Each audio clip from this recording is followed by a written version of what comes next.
Bem-vindos ao podcast Cultura DevOps, o podcast para quem busca entender sobre o tema e se destacar no mercado com maior velocidade de inovação, qualidade nas entregas. Aqui a gente discute histórias reais sobre DevOps, tudo para melhorar o seu dia a dia, e meu desejo é que isso aqui sirva muito bem para o seu dia a dia mesmo.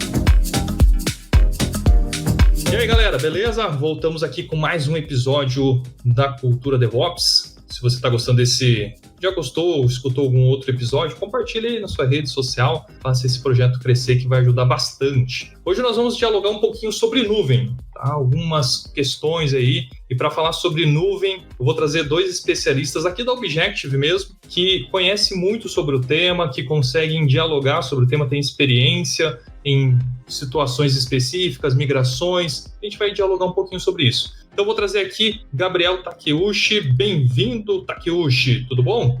Tudo bem, Wagner. Beleza. Bem-vindo novamente. Para quem não lembra, o Takeuchi já esteve aqui no primeiro episódio. Escutem lá, quando a gente falou um pouquinho de DevOps em si, né? Da parte de, acho que até cultura mesmo, assim, a ideia do que era DevOps. Eu lembro que você falou de comunicação, né? Foi bem legal aquele episódio, né?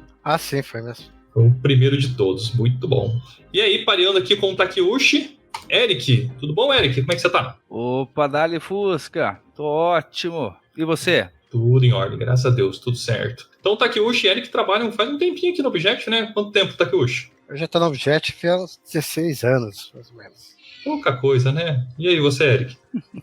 Olha, eu tô beirando os 10 já, viu? Faz um tempinho. É isso aí, ó. Tá muito bom, muito bom. Eu tô a 3 aqui, então. Vamos lá. A gente vai se tornando cada vez mais experiente aqui dentro, né? Então, vamos falar um pouquinho dessa experiência toda que vocês têm aí, através de algumas perguntas. A gente vai falar, então, aqui de cloud, de tudo que acontece. Eu queria ouvir de vocês, e aí, eu não sei quem que vai começar, se precisar eu chamo pelo nome, mas na visão de vocês, quais são os desafios quando a gente fala de migração em DevOps? Acho que eu vou começar aqui. Olha, tem vários tipos de migrações, né? Migração é um termo meio genérico. Você pode migrar do on-premise para cloud, de cloud para cloud, dentro da própria cloud para serviços diferentes da própria cloud, e de cloud para on-premise até, por que não? Em algumas situações até isso pode fazer sentido. Então, os desafios, assim, entre migrar de uma cloud, fazer qualquer tipo de migração, é você prover um serviço, no mínimo, da mesma qualidade que você estava provendo antes, e com algum diferencial, né? Porque você não vai passar por todo o trabalho de migrar de um lugar para outro se você não souber por que você está fazendo isso, certo? Se você não sabe por quê, então calma, tá? O ideal é que você converse com as pessoas, pergunte, ao invés de você pegar e simplesmente ir na onda. Então, por quê, né? Porque mesmo uma migração simples, ela vai envolver você conhecer um conjunto novo de tecnologias com as quais provavelmente o seu staff não está familiar e vai ter que aprender. Então, existe uma curva de aprendizado.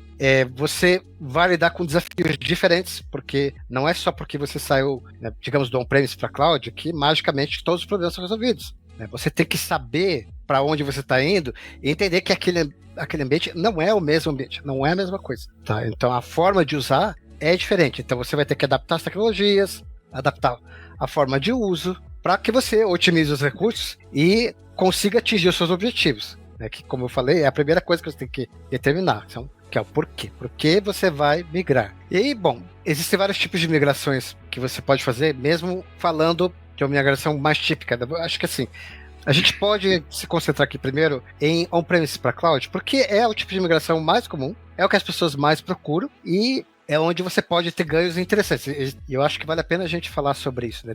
Então, por que a gente sair do on-premise para cloud e as estratégias que existem para fazer isso. Então, assim, o porquê você tem que pensar é escala que você quer ganhar, é robustez, tá? Você quer ganhar o serviço gerenciado, você quer reduzir o esforço do seu staff e fazer o offload desse esforço para cloud, para que você não gaste tanto com o seu operacional, tá? E se preocupe mais com coisas de mais alto nível, ou você não tem pessoas no seu staff que consigam cuidar adequadamente, que outro motivo que pode ter de repente o seu serviço, você não usa ele o tempo todo e tá lá, as suas máquinas gastando energia elétrica, gente cuidando e tal, né? E de repente você acha que na cloud você vai poder otimizar melhor, usar só aquilo que você precisa. Então, são todos questionamentos bastante interessantes para se fazer. Isso é bem importante.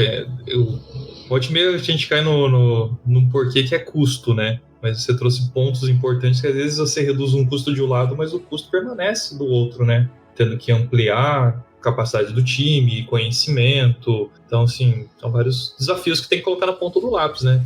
Acho que quando assim, a arquitetura DevOps ali, o ambiente DevOps se torna um limitante para o crescimento da empresa, talvez faça muito sentido ir para a cloud. Mas às vezes não é, às vezes você tem um mega parque. Eu lembro do case, eu lembro quando eu escutei que a Globo.com decidiu não ir para a nuvem porque ela tinha todo um parque próprio, né? Não sei se você já viu essas histórias, né? Que eles faziam um stream próprio, eles não mandavam para nenhuma nuvem porque eles tinham todo o hardware e não precisava, né?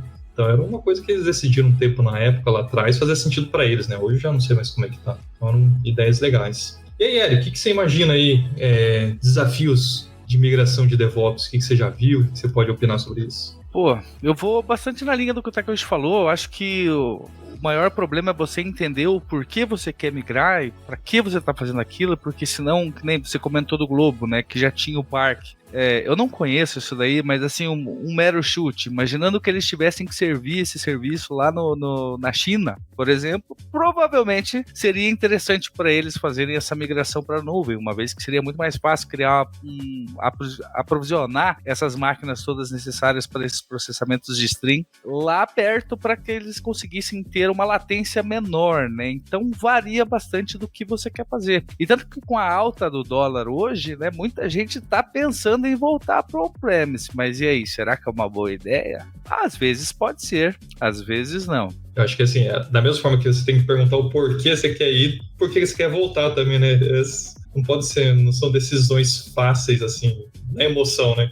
Sem dúvida, né? Porque mal bem, se você foi uma vez, quando você vai voltar, você vai ter que pensar em montar todo aquele parque novamente, daí vai ter que ter alguém ali para gerenciar, né, manter aquele parque. Pô, além disso, se você tem um parque local ali, digamos assim, com diversas máquinas, você tem que pensar em segurança, que complica bastante, né? Isso é algo que a nuvem, de certa forma, ajuda bastante. A gente não precisa pensar se algum hacker vai entrar ali, vai roubar um HD quando o negócio está na nuvem, mal bem, isso acaba sendo responsabilidade deles. Mas se a gente traz isso de volta, a gente tem que começar a pensar nesse tipo de coisa, né? Porque não é só manter ali o espaço, tem todo um contexto que está em volta também, que a gente precisa prestar atenção. Então, de fato, é sempre bom pensar por quê. Achei legal vocês apresentaram, mas o Takeuchi apresentou ali a questão dos tipos de migração, né? A gente não tem só esse modelo, acho que é o que mais acontece, aí vocês podem me confirmar ou não. O que mais aparece são migrações de on-premise para cloud, né? Mas existem outras migrações aí, eu não sei se vocês já trabalharam com outros tipos, acho que a grande maioria aqui que a gente faz é do on-premise para cloud, né? Exato, mas vamos falar sobre outros tipos de migrações como exemplo, já que estamos no assunto. Tá, então a gente falou do on-premise para nuvem. Então vamos pensar, só para não ficar muito no ar, vamos dar alguns exemplos assim. Por que você vai para a nuvem? Bons motivos para ir para a nuvem. Tá? O primeiro é a segurança física, que você vai delegar a responsabilidade para a provedora de cloud que você vai contratar, né? Que nem o Eric falou. O segundo ponto é você manter o seu hardware atualizado, tá? Porque você se manter na onda, tá, no topo, é difícil e é caro quando você cuida do seu parque próprio, porque você tem que literalmente, fisicamente lá e trocar uma máquina. Eu quero melhorar, por exemplo, a minha velocidade de rede, você vai ter que mexer em todo o cabeamento. Então, tem uma série de questões, de custos e de questões que você tem que se preocupar. Quando você vai para a nuvem, você deixa isso como responsabilidade deles. Então, tem uma máquina mais poderosa, quer uma máquina melhor, você vai lá, clique, pum, ou roda um Terraform, pum, tá tudo funcionando com uma máquina boa, última geração, melhor GPU. Agora preciso de GPU, que nem eu falei, eu preciso de mais HD. Tudo isso é muito fácil, né, de fazer com a nuvem. Mas outro tipo de migração que você pode fazer é de nuvem para nuvem. Por que você vai querer fazer, por exemplo, de nuvem para nuvem? Tipicamente, por causa de preço, né? Você vai chegar, por exemplo, inicialmente você vai na AWS, que é certamente a nuvem mais popular e mais utilizada do mundo hoje em dia, e de repente um amigo seu vai lá e fala, poxa, a Oracle Cloud está com um belo de um desconto aqui, e você pode reduzir os seus custos pela metade. E pode. E aí você, vou migrar para a Oracle Cloud. Outro motivo para você migrar de nuvem é porque uma determinada nuvem pode ser que ela tenha recursos que a nuvem na qual você está trabalhando não tem ou não são na qualidade que você precisa. Tá? Então, hoje em dia, por exemplo, tem vários recursos de inteligência artificial, tá? Que se você vai contratar Azure, ou AWS, ou Google, eles têm conjuntos diferentes, cada um tem o seu cardápio e com qualidades diferentes. Tá? Algumas pessoas acham que, por exemplo, a detecção de sentimento da Azure é melhor do que a da Amazon. Tá? Outras pessoas acham que o Google é o que tem as melhores, o que tem a maior quantidade de serviços e variedade para você. Então esse é o outro motivo para você migrar de uma nuvem para nuvem. E você pode migrar da sua nuvem para sua nuvem. Como assim? Então, existem vários tipos de migrações, como eu digo, tá?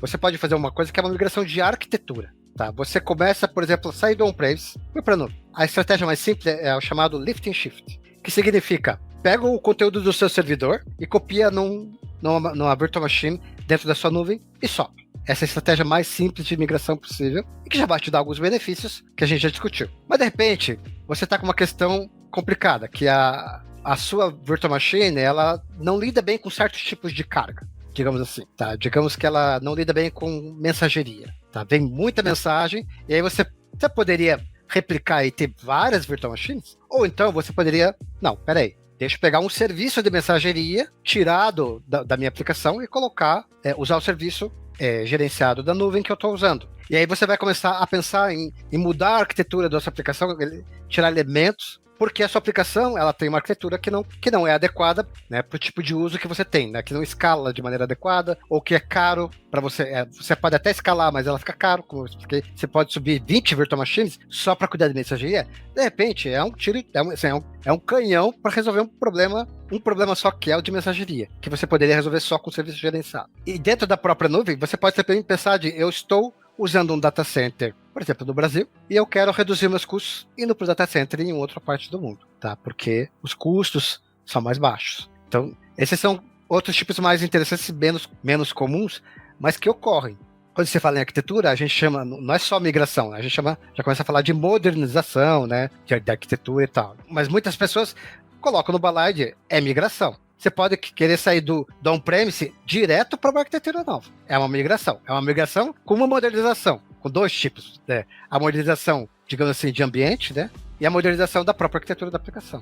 Uma coisa que você traz aqui, tá que eu já passo a bola para você, Eric, é interessante pensar que, por mais que você até migrou para a nuvem, não quer dizer que o trabalho concluiu, né? Sempre dá para encontrar uma melhor opção ou com um custo mais interessante. Então, não é porque já está na nuvem, no cloud, que você não deve deixar de buscar recursos que possam otimizar e entregar mais valor para o cliente, né? De fato, assim, eu até estava querendo complementar ali o que eu estava falando do lift and shift, né? Que você pega lá a tua aplicação e você vai pegar ela inteira e jogar ela ali numa máquina. Aí, geralmente esse tipo de migração ele ocorre nesse formato porque você quer ir rápido e você tem, por exemplo, um monolito e muitas vezes esse monolito ele precisa de muito recurso para ser executado e quando você começa a escalar, você acaba tendo que escalar toda essa parafernália ali, sendo que se você acabar modernizando, né, muitas vezes vai quebrando esse monolito em microserviço e tal, você acaba conseguindo diminuir ainda mais o custo. Então, assim, essa questão de migração e modernização, eu acho que elas têm que andar em conjunto. E, de fato, como você mesmo comentou aí, Wagner, esse negócio ele é praticamente infinito. Se você quiser, você não para de melhorar nunca, né? Ou melhor, você continua melhorando sempre. E é fantástico, cara. Uma das coisas bem legais ali que o Takeuchi trouxe, né, são essas questões dos serviços. Mas isso às vezes varia muito do que você quer, né? Por exemplo, ele mesmo falou ali a Azure tem uma IA que tem uma melhor detecção de sentimento. Mas aí que tá, será que vale a pena você ficar preso daí na IA da Azure? Ou será que não vale a pena você montar algo seu? Porque, poxa, se você quiser, de repente, botar essa carga rodando em várias nuvens, né, no ambiente multi-cloud, ou até mesmo trazer para um ambiente híbrido aí, onde você vai estar rodando em muitas clouds e também local, assumindo, sei lá, imagina que você tem 200 mil placas de vídeo, não sei, para minerar Bitcoin talvez, brincadeirinha, mas e você quer aproveitar essas 200 mil placas de vídeo para fazer esses processamentos aí de GPU para inteligência artificial, pode ser bastante interessante. Então, assim, o limite é a imaginação praticamente, né? Muito bom, muito legal.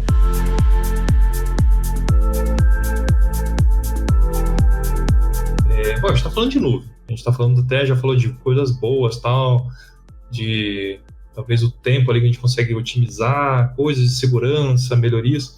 Mas assim, será que nuvem ainda é um bom negócio, gente? Não sei se aqui dentro do... A gente é um time que trabalha, uma empresa que oferece serviços de cloud, de serviços de DevOps, mas assim, vou te ver se vocês já fizeram essa pergunta, assim, o que você, na visão de vocês, a adoção de nuvem, ainda é um bom negócio? Já começamos a responder com a ideia do porquê. Legal, por que a gente vai para a nuvem? Já é uma boa ideia. Mas, e aí, o que vocês estão vendo, assim? Ainda é um bom negócio, Eric? Eu acredito que sim, tá? Eu acredito que sim, porque imagina que você é uma startup e você quer começar a operar rápido. Se você for para a nuvem, teu custo inicial, operacional, vai ser bem mais menor do que você ter que ir lá e montar toda uma infraestrutura, né? Se você já tem essa infraestrutura, como foi o caso que você comentou do Globo, né? Aí pode até ser que, para começar ali um serviço novo que você está provendo não seja tão bacana. Mas assim, imagina uma empresa global. Cara, você tem que manter data centers espalhados pelo mundo todo para que você consiga oferecer um serviço de qualidade, provavelmente não vai compensar você ter que manter tudo isso. Vale, assim, eu acredito que seja muito mais barato você contratar isso da nuvem. E fora que, poxa, você começando isso daí vai facilitar a tua expansão, né? Geralmente você tem uma adoção, mas a menos que você seja já um gigante, aí talvez não faça tanto sentido. Obviamente, né, com a subida do dólar aqui pra gente, talvez hoje em dia o pessoal esteja pensando, poxa, mas tá caro. Mas, pô, se você for montar um parque de máquina, um data center, você também vai pagar em dólar. Então, assim, no fim das contas, eu acho que ela fica meio que elas por elas. Agora, uma das coisas que vale a pena ressaltar é que tem casos de empresas que precisam ter seus data centers locais, né? Como são casos de instituições financeiras, se eu não me engano, algumas instituições de saúde. Aí não tem muito o que fazer, é ir lá e investir mesmo. Mas esses caras aí a gente poderia dizer que são gigantes, né? Então, mas bom, respondendo sua pergunta, sim, eu acho que vale muito a pena começar na nuvem ou ir para a nuvem, eu diria em 80% dos casos, tá? Então, e aí, Takeuchi, o que você acha? Ainda é um bom negócio ir para a nuvem? Bom, eu concordo na maior parte das coisas que o Eric falou. Acho que na integridade, na verdade. Existem, hoje em dia, você vai acabar indo para a nuvem ou você vai acabar indo para a nuvem. Tá? A questão é, para qual nuvem que você está indo? Né?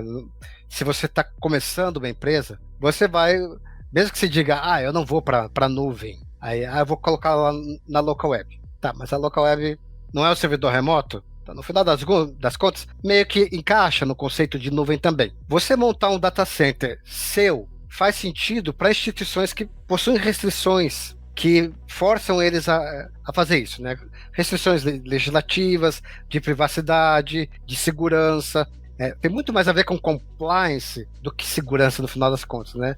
Então, você vai falar de governo. O governo normalmente tem uma resistência muito grande a colocar coisas na nuvem. Por quê? Porque eles têm muitas preocupações com a questão de compliance, tá? Os dados que são... É uma questão assim, de dados sobre o qual o país tem soberania, aí você está colocando numa empresa terceira, né? Então, às vezes surgem essas questões que preocupam eles, e eles acabam preferindo manter nos seus data centers, pelo menos os serviços mais críticos. Eles acabam trabalhando num modelo meio híbrido, assim, serviços que eles consideram mais, que não são tão críticos, não são tão acessíveis, eles acabam adotando uma nuvem também, tá? Mas para essas coisas que eles consideram que seria, digamos assim, de questão de soberania mesmo, acabam preferindo uma solução de data center, tá? Então, eu acho que são poucas situações realmente que eu consigo ver assim, que não vale a pena.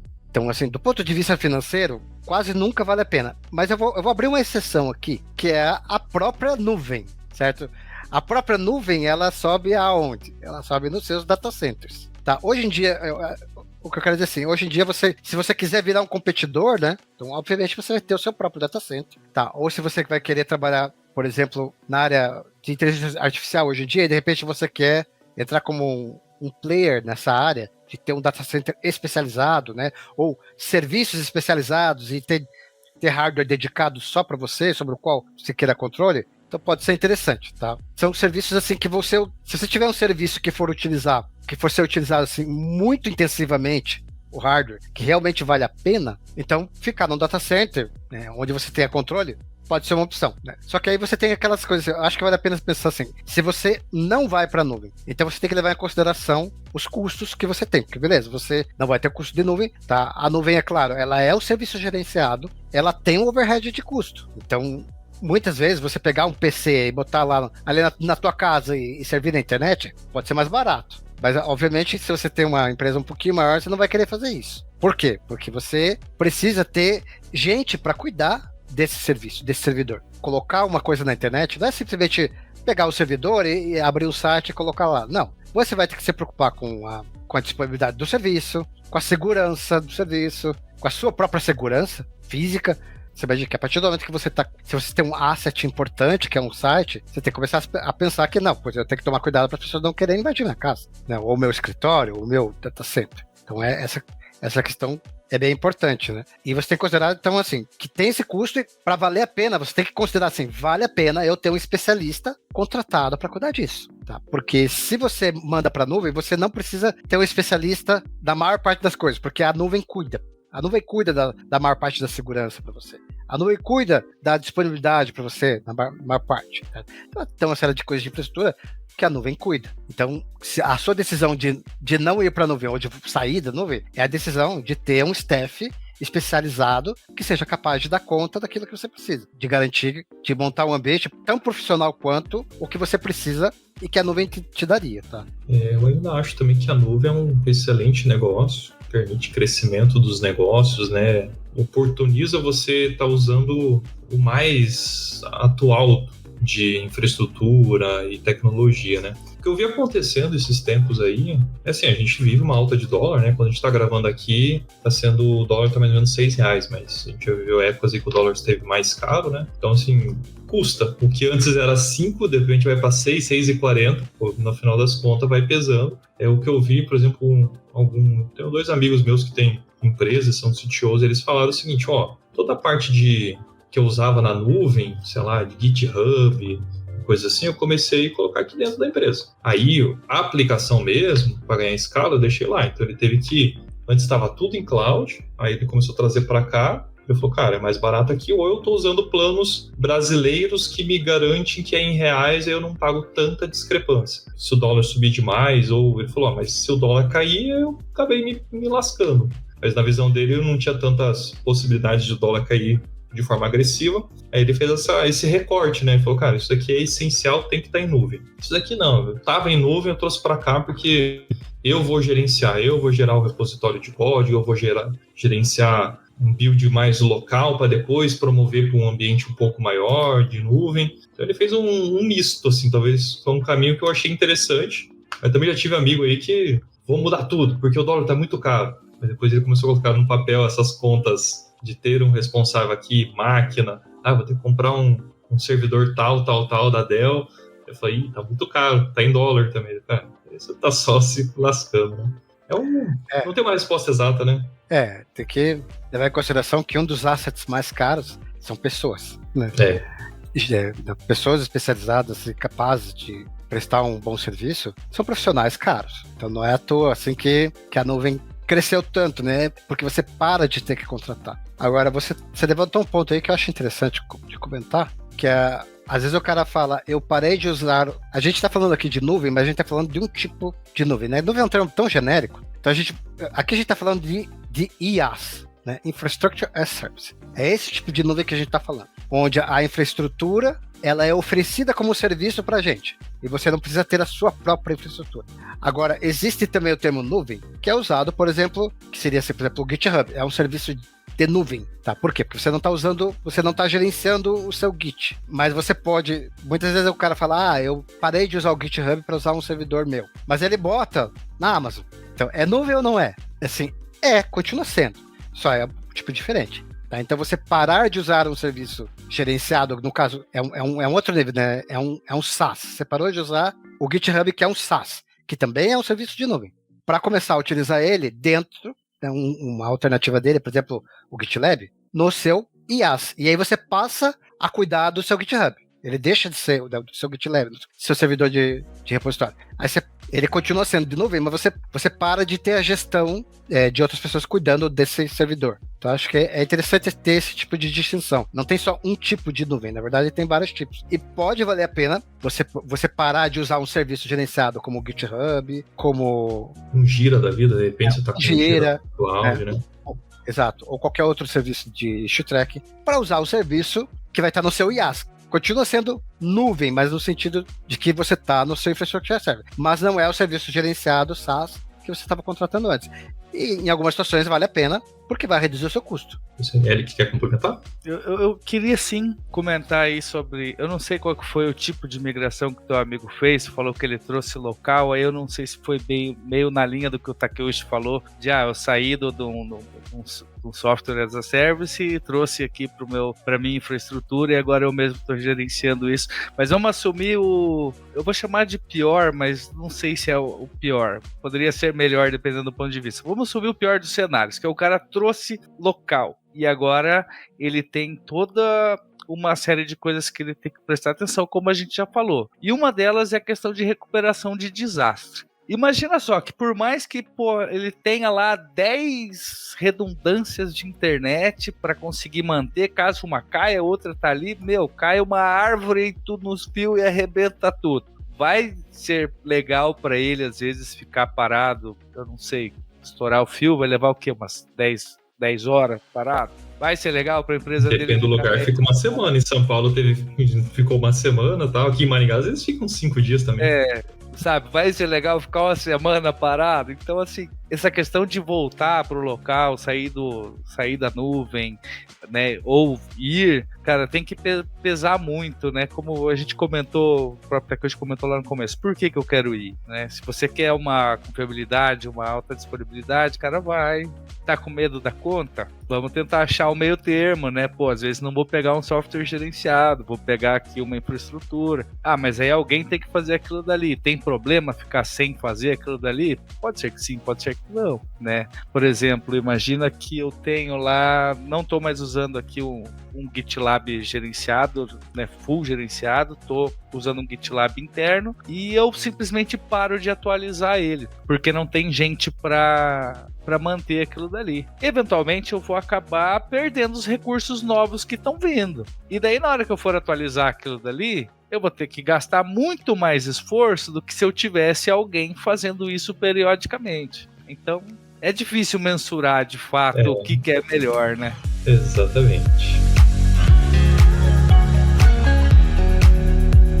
Bom, estamos chegando aqui ao final desse episódio aí vamos para as considerações finais. E se vocês quiserem fazer algum fechamento, fique à vontade. Ou então, se quiser apresentar aí alguma rede social onde o pessoal pode se conectar para, de repente, continuar com esse papo com vocês, fique à vontade. Começando contigo, Eric. E aí, como é que o pessoal te encontra? Fique à vontade também, se despedir, fazer alguma última consideração. A palavra está contigo, tá? Opa, então, Fusca, primeiramente, obrigado por me chamar aqui novamente, né? Eu acho que, se eu não me engano, esse primeiro episódio que você comentou que o Takeuchi participou, também participei junto com ele, onde a gente falou um pouquinho sobre DevOps, cultura, o que era, da onde veio, para onde vai, né? Estilo Globo Repórter. É isso aí.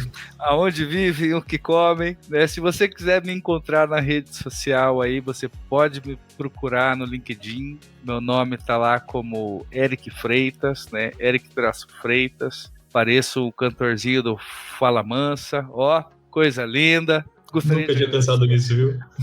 Pois é, cara. É engraçado. Algumas pessoas já comentaram já da minha foto lá. Eu acho bonitinha, tá? Quem sabe mais pra frente eu troco, que ela já tá velha já. Até a barba tá ficando branca lá ainda tava mais novinho. Bom, acho que é isso. Se quiserem bater um papo, podem me chamar a qualquer momento. E obrigado mais uma vez. Isso aí. E aí, só pra quem estiver ouvindo, de repente quem não tá vendo a gente, o Eric é ERIC, não é CK. Às vezes tem alguns Erics com CK, né? Então, aqui é Eric ERIC Freitas, beleza? E o senhor Gabriel Takeuchi, alguma consideração final? Como é que o pessoal te encontra? Alguma rede social? É mais LinkedIn também? Também gostaria de agradecer o convite, né? É sempre interessante falar sobre esse tipo de assunto, é um assunto pelo qual eu sou apaixonado, tecnologia, nuvem, programação, tudo, tá? Eu adoro tecnologia, computação e todas as suas variações. Então é bem legal falar sobre isso. Eu me considero um cara mega nerd nessa parte, tá? Então eu realmente estou sempre interessado em coisas novas. Bom, com relação à rede social, acho que o LinkedIn é o lugar mais adequado aí. Só procurar lá Gabriel Takeuchi, né? Takeuchi é Takeuchi, e fica à vontade para mandar mensagem e tal, tá? Não prometo que eu vou responder muito rápido, mas eu prometo que eu respondo. E acho que é isso, assim. Então, no mais, qualquer coisa que quiser tirar alguma dúvida, né? Ou trocar umas ideias, pode chegar. Boa, excelente. Obrigado, Eric e Gabriel, por terem aceito mais uma vez o desafio aí. Sempre é bom contar com vocês, com parceria, com o conhecimento que vocês têm aqui da Object, dos cases aí que a gente lida com os clientes. E o que precisar, também estou à disposição. Para os ouvintes aí, bons estudos, bom podcast. Se você gostou desse material, compartilha com o seu time aí. De repente você está precisando ouvir histórias de migração. A gente trouxe algumas aqui. Espero que tenha agregado para você. Até o próximo episódio, pessoal. Até mais!